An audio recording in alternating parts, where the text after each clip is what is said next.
Nearly 40% of Kiwi school children do not go to school regularly.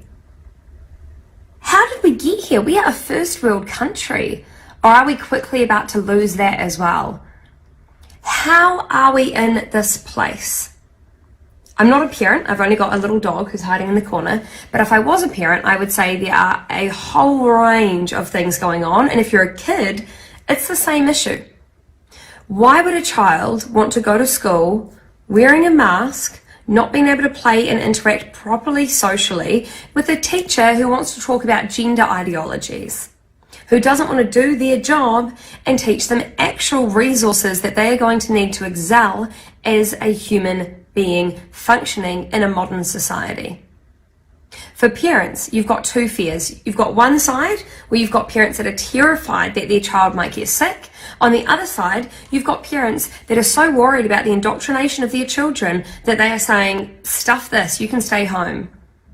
I know for a lot of people that I'm close with, they've gone into homeschooling, they've got their kids into more alternative schooling, and they're just going, no, we're not being part of this system. We are out. We do not trust what the government are trying to do with our children, and rightly so.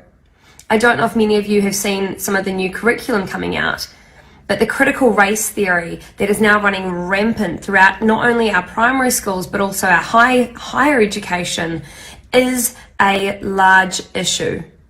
They're trying to tell you that if you don't have specific bloodlines, that you are not good enough to be a Kiwi. You're going to have an entirely separate system depending on the colour of your skin. I think that is so tragic that we are teaching this to young children, that you're showing them that we should be dividing people and segregating people. I didn't realise that we've apparently jumped back another 80 years in time.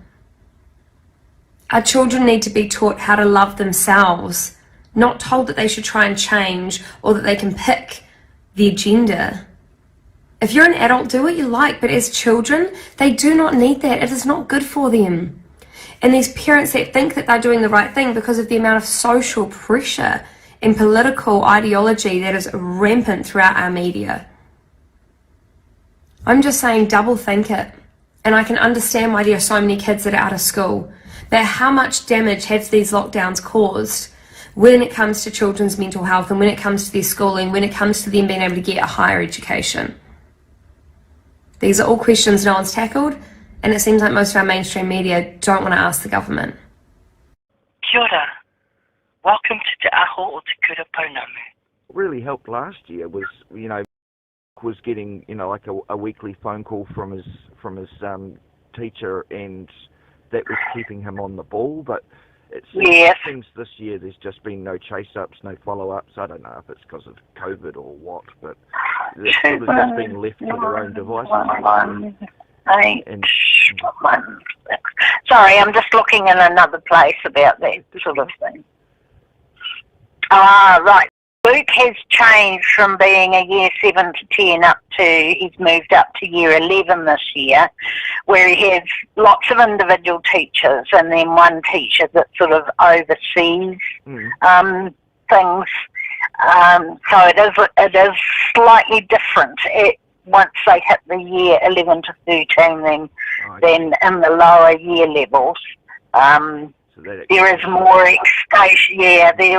expectation on the student to be starting to take control of their own learning. Isn't